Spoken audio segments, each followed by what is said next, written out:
Assalamualaikum warahmatullahi wabarakatuh. Bismillah, alhamdulillah, wassalatu wassalamu ala rasulillah Sayyidina Maulana Muhammad ibn Abdillah wa ala alihi wa sahbihi wa mawala. Qala subhanaka la ilma lana illa ma 'allamtana innaka antal alimul hakim. Rabbi israh li sadri wa yassir li amri wahlul 'uqdatam min lisani yafqahu qawli bi rahmatika ya arhamar rahimin. Wala haula wala quwwata illa billahil aliyyil azim. Amma ba'd. Muslimin muslimat, mustami'in mustami'at, para pemirsa, bil khusus jamaah Masjid Al-Muttaqin yang dirahmati Allah Subhanahu wa taala. Sama-sama kita panjatkan puji syukur kita kehadirat Allah Subhanahu wa taala atas segala karunia-Nya, nikmat yang Allah berikan kepada kita, nikmat sehat, nikmat kesempatan. Pada malam hari ini kita diberikan kesempatan kembali untuk bertemu dengan kami dari program Masjid Al-Muttaqin, kuliah Maghrib, kitab Nasaikhul Ibad, nasihat-nasihat bagi calon penghuni surga. Semoga apa yang akan dikongsikan dapat bermanfaat, menambahkan lagi mahabbah dan cinta kita kepada Allah Subhanahu wa taala, mengukuhkan lagi keimanan serta ketakwaan kita kepada Allah. Amin ya rabbal alamin.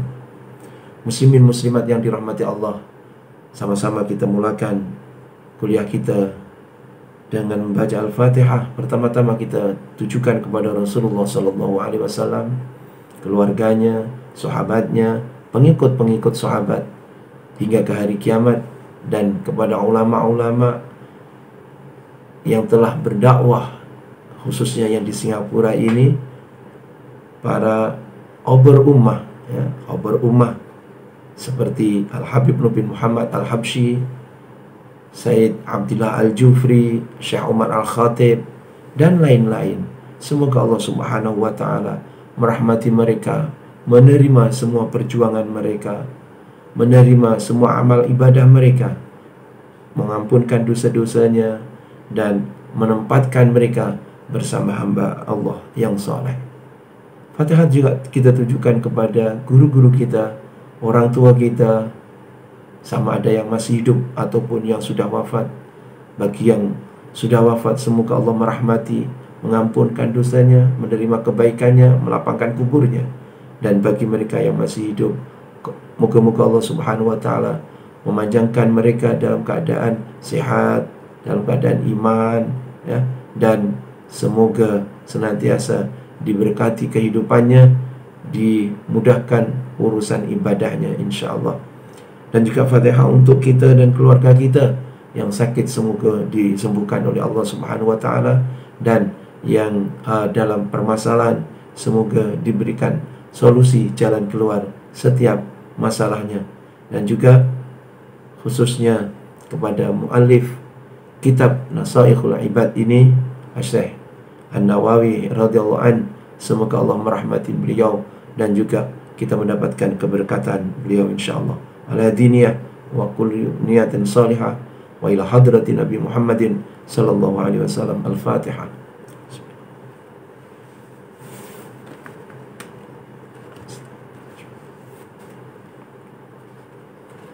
Muslimin muslimat yang dirahmati Allah Subhanahu wa ta'ala, apa kabar semuanya? Diharapkan semua dalam keadaan sehat, dalam keadaan bahagia, bersama keluarga masing-masing, kita sama-sama dengan anak cucu kita di rumah, dan kemudian kita mengikuti program-program dari masjid-masjid Singapura, bil khusus program kuliah dari Masjid Al-Muttaqin. Semoga dengan kita mengikuti program-program kuliah menambahkan lagi wawasan kita tentang agama kita, dan juga menambahkan, menyuburkan keimanan kita kepada Allah Subhanahu wa ta'ala insyaAllah. Amin ya rabbal alamin. InsyaAllah pada malam hari ini kita akan berkongsikan makalah yang ke-16 tentang 10 pembasuh dosa dan obat penawar hati.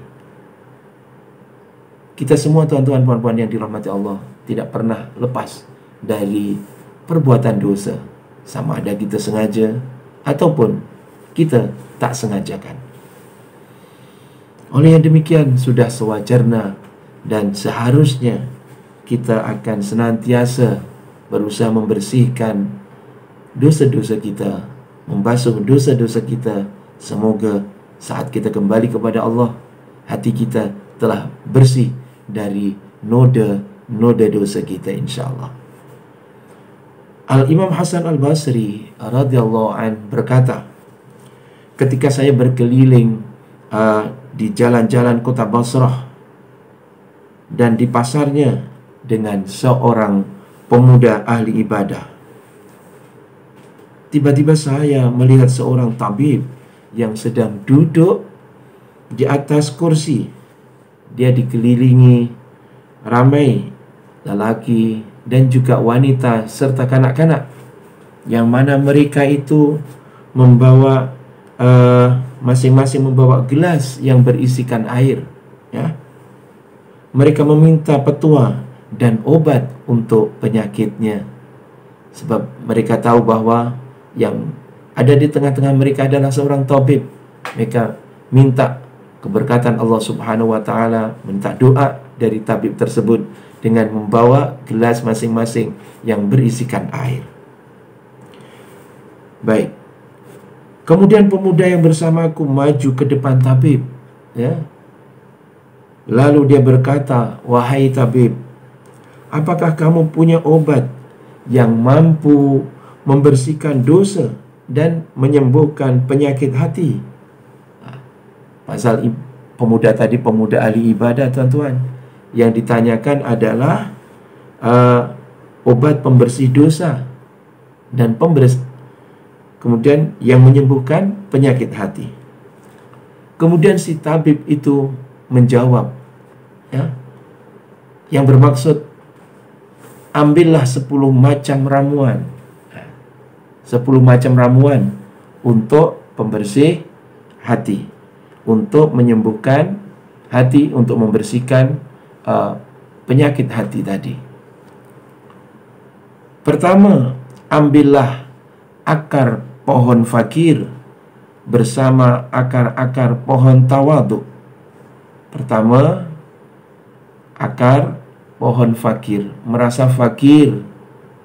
Kemudian yang nomor 2 adalah akar pohon tawadhu, ya. Yang nomor 2 adalah akar pohon tawadhu. Ini. Baik. Jadikanlah, yakni campurkanlah padanya tumbuhan taubat. Setelah merasa fakir, diikuti sifat tawadhu. Kemudian yang nomor 3 dicampur dengan taubat. Kemudian taruhlah ke dalam bekas keridoan, ya. Setelah dicampur sifat kefakiran, ketawaduan dengan taubat tadi, diletakkan dalam bekas keridoan. Kita kena ridho akan ketentuan-ketentuan Allah Subhanahu wa ta'ala. Kemudian tumbuklah dengan penumbuk qanaah.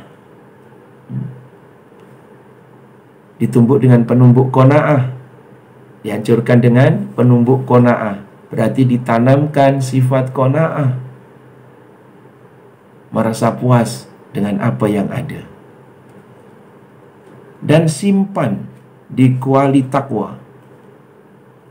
Setelah ditumbuk, ya, kemudian disimpan dalam kuali takwa. Jadi diibaratkan kuali takwa ini yang mengisi, ya, bermacam-macam perkara. Lalu tuangkanlah padanya air malu, ya, setelah diletakkan dalam kuali takwa tadi, kemudian dituangkan air yang di sini disifatkan seperti air adalah sifat malu, sifat malu. Ada sifat malu. Selain takwa, masih ada sifat malu lagi. Baik. Didihkanlah dengan api mahabbah. Setelah dituangkan air, kemudian periuk tadi diletakkan di atas api, yang mana apinya adalah merupakan mahabbah. Begitu cinta terhadap Allah Subhanahu wa ta'ala. Tuangkanlah ke gelas syukur. Apabila sudah mendidih, ya, dituangkan di gelas. Yang dijadikan gelas adalah syukur. Syukur. Jadi senantiasa ridho dengan ketentuan Allah. Kemudian kita dihiasi dengan sifat malu dan dibakar dengan sifat mahabbah, ya. Kemudian dituangkan dalam gelas syukur. Jadi senantiasa syukur akan pemberian Allah Subhanahu wa ta'ala. Kemudian kipasilah dengan kipas harapan. Kan? Setelah dituangkan masih panas, ya, kita tak berani nak meminum langsung, dikipasi, ya, disejukkan dengan kipas harapan. Berarti senantiasa ditanamkan harapan, sifat mengharap kepada Allah Subhanahu wa ta'ala. Lalu minumlah dengan sudu pujian. Setelah sejuk, hangat-hangat, kita minum dengan sudu pujian. Dengan arti kata kita senantiasa memuji Allah Subhanahu wa ta'ala, ya, senantiasa memuji Allah Subhanahu wa ta'ala dalam apa jua keadaan kita. Alhamdulillah ala kulli halin wa ni'matin.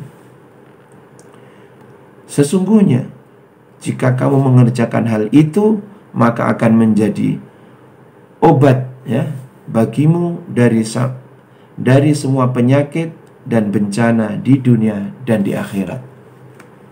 Jadi ada 10 perkara yang diramu dalam obat tersebut, ya. Pertama adalah merasa fakir terhadap Allah Subhanahu wa ta'ala, merasa memerlukan kepada Allah Subhanahu wa ta'ala. Nomor 2, tanamkan sifat tawadhu, ya. Nomor 2, tanamkan sifat tawadhu. Kemudian senantiasa bertaubat kepada Allah Subhanahu wa ta'ala. Tubu ilallah taubatan nasuha. Taubatlah kamu kepada Allah dengan taubat nasuha. Ini yang nomor 3, ya. Kemudian yang nomor 4 adalah keridhaan. Adanya sifat ridho, ya, terhadap ketentuan-ketentuan Allah Subhanahu wa ta'ala. Kemudian yang nomor 5 adalah ditanamkan juga sifat qanaah. Ini nomor 5-nya sifat qanaah, senantiasa berlapang dada menerima apa adanya dari pemberian Allah Subhanahu wa ta'ala. Baik. Kemudian yang nomor 6-nya adalah kita menyuburkan sifat takwa kepada Allah. Sifat takwa.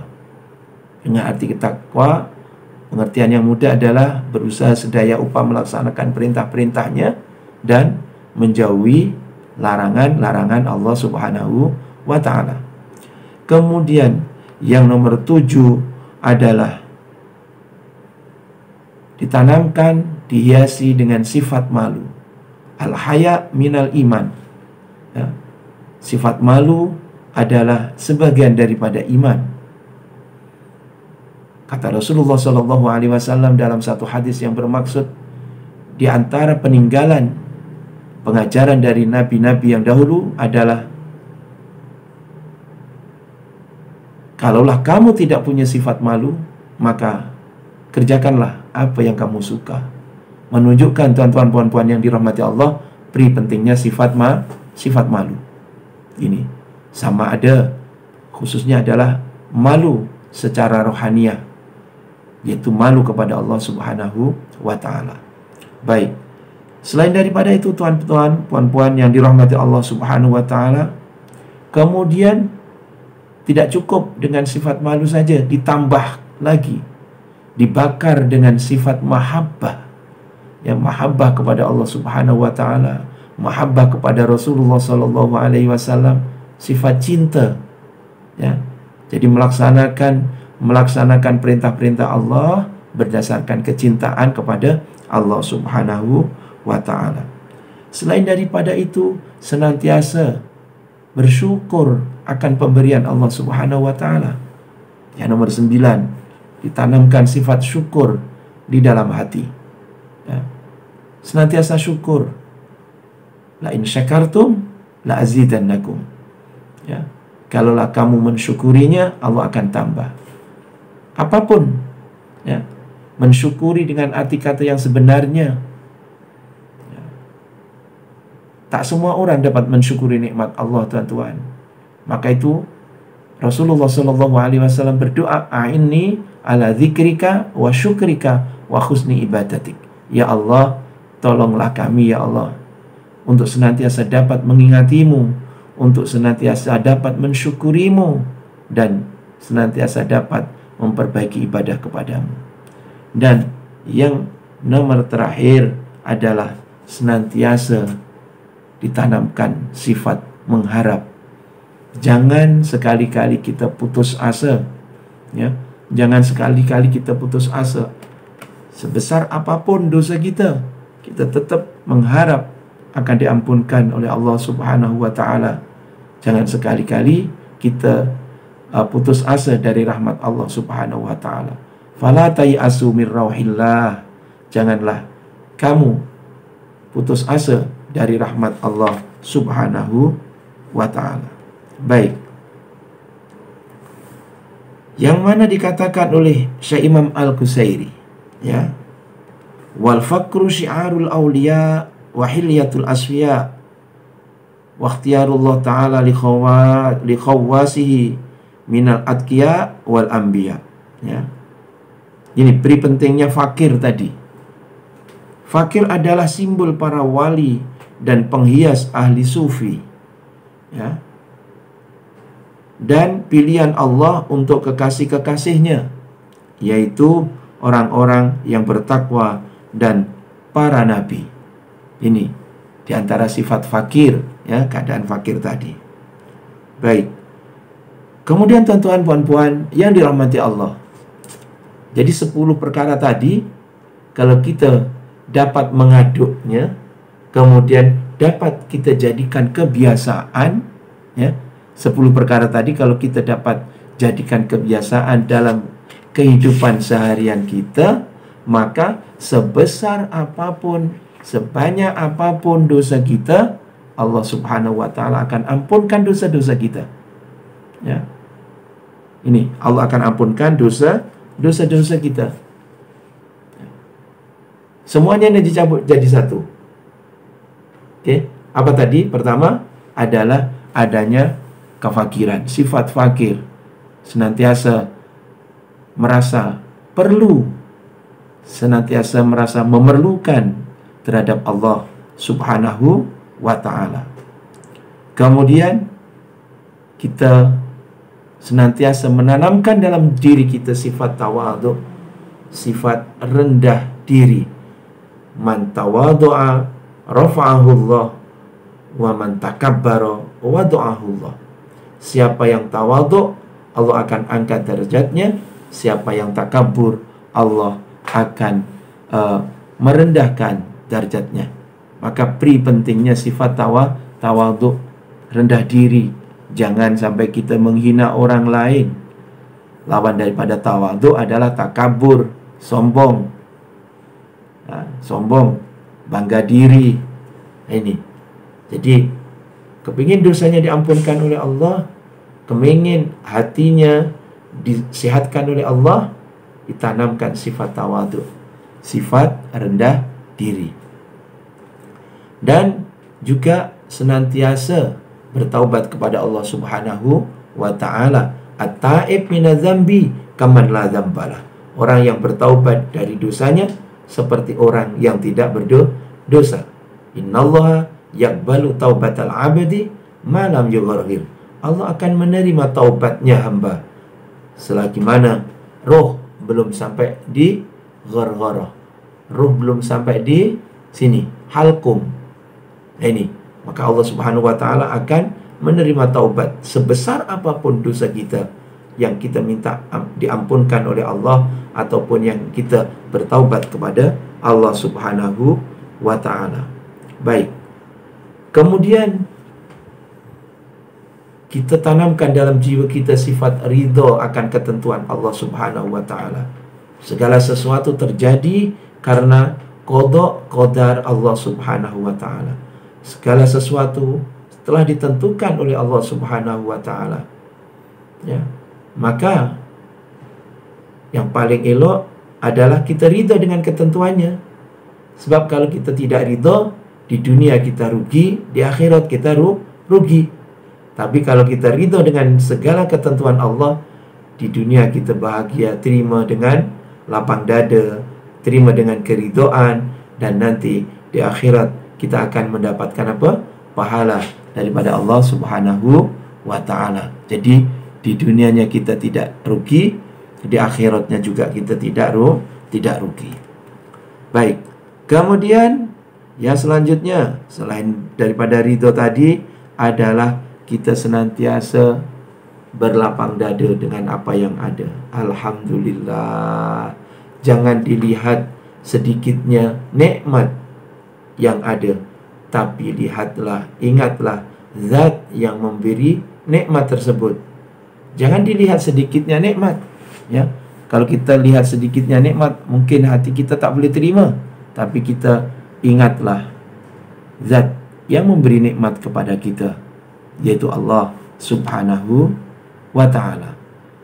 Kalaulah ya, kita senantiasa bersifatan qanaah, maka insya Allah hati menjadi lapang, kan? Hati menjadi tentram, ya? Sebab hati kita bahagia walaupun rezeki itu tak seberapa, tapi kita bahagia, merasa cukup dengan pemberian Allah Subhanahu wa ta'ala.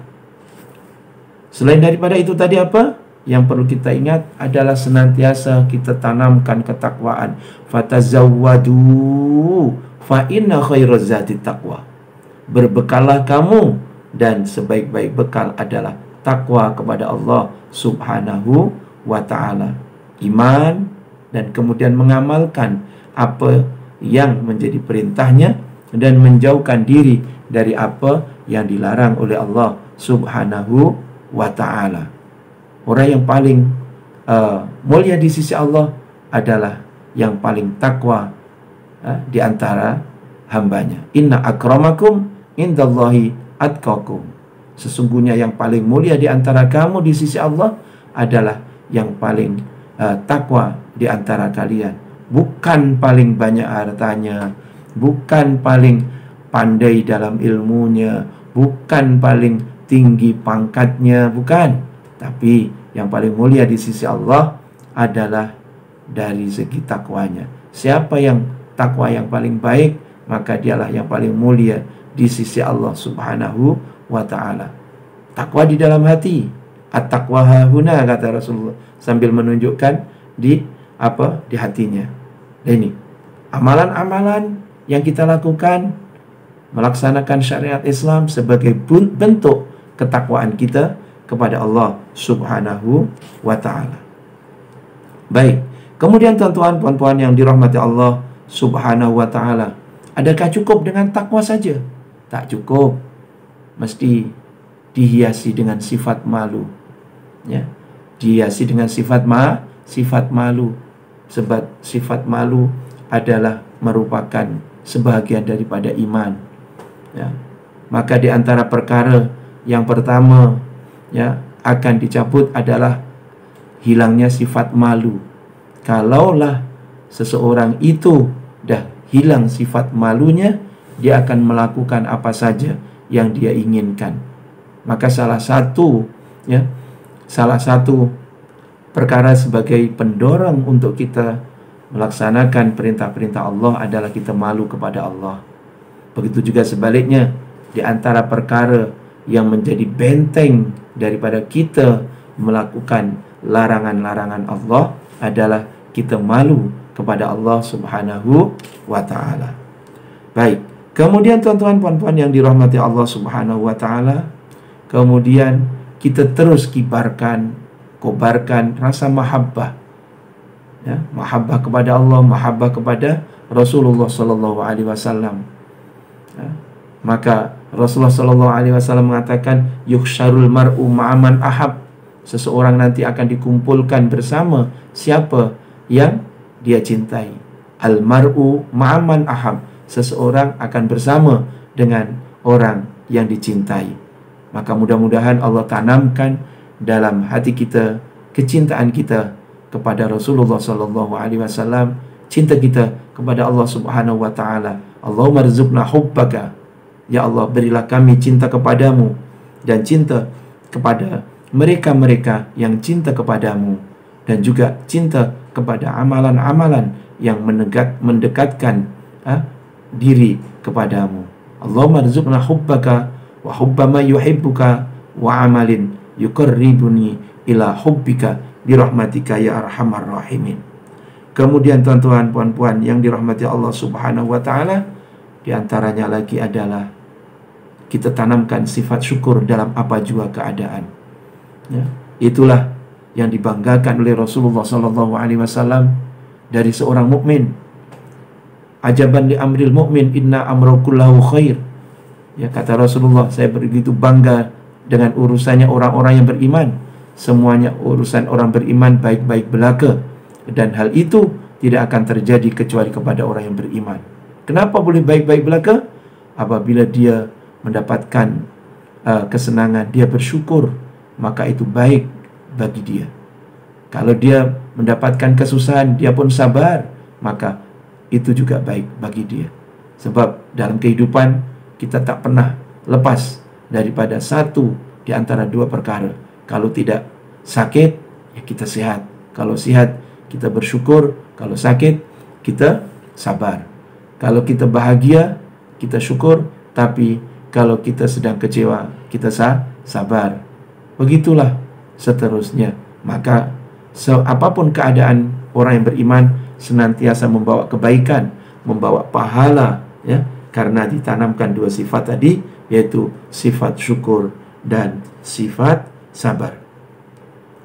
Kemudian yang terakhir tuan-tuan adalah senantiasa ditanamkan sifat harap, ya, sifat mengharap kepada Allah Subhanahu wa taala, mengharap diterimanya amal ibadahnya, mengharap diampunkannya dosa-dosanya, senantiasa mengharap dan mengharap. Macam sekarang dalam keadaan wabak nih, kita jangan sampai putus asa dalam usaha, jangan sampai putus asa dalam berdoa. Kita senantiasa mengharap semoga Allah Subhanahu wa taala akan segera mengangkat COVID-19 ini, khususnya dari Singapura dan secara umumnya dari seluruh dunia. Kita terus mengharap. Tapi kita tidak cukup hanya mengharap saja. Kita mesti diikuti dengan ikhtiar, diikuti dengan usaha. Maka dikatakan gurauan anak-anak, ya, bahwa dalam kehidupan ini kita perlukan duit untuk doa, senantiasa doa. Untuk usaha, doa, usaha ataupun ikhtiar, ya. Kemudian adalah istiqomah. Doa, usaha, istiqomah, berterusan. Tak cukup satu kali, berterusan. Jangan sampai kita putus asa. Dan yang terakhir adalah untuk tawakal. Jadi doa, usaha, istiqomah atau berterusan, dan diikuti, disempurnakan dengan tawakal. Insya Allah, wa may yatawakkal 'ala Allah fa huwa hasbuh. Siapa yang tawakal kepada Allah, maka Allah akan mencukupkannya. Begitulah tuan-tuan, puan-puan yang dirahmati Allah Subhanahu wa taala, apa yang boleh dikongsikan pada malam hari ini. Mudah-mudahan 10 ramuan tadi dapat kita jadikan kebiasaan dalam kehidupan seharian kita. Semoga dengannya dosa-dosa kita akan diampunkan oleh Allah Subhanahu wa taala dan hati kita akan dibersihkan dari noda dan dosa tersebut, insyaallah. Amin ya rabbal alamin. Bismillahirrahmanirrahim. Alhamdulillahirabbil alamin. Wassalatu wassalamu ala asyrafil mursalin Sayyidina Muhammadin wa ala alihi washabihi ajma'in. Allahumma anfa'na ya nafi bima 'allamtana. Allahumma anfa'na ya nafi bima 'allamtana. Allahumma anfa'na ya nafi bima 'allamtana wa 'allimna ma yanfa'una wa zidna fahma. Allahumma arinal haqqa haqqa warzuqna ittiba'ah wa arinal batila batila warzuqna ijtinabah. Allahumma inna ala dzikrika wa syukrika wa husni ibadatik. Allahumma adfa' 'anna al-ghala wal waba wal bala waz zalazila wal mihan ma dhahara minha wa ma batan min baladina hadha khassa wa sa'il buldani amma innaka ala kulli syai'in qadir. Wa sallallahu ala sayyidina Muhammadin nabil ummi asy-syafi'il musyaffa' wa ala alihi washabihi wasallam. Walhamdulillahirabbil alamin. Hadza wal 'afwu minkum, kurang lebihnya mohon maaf. Assalamualaikum warahmatullahi wabarakatuh. Terima kasih.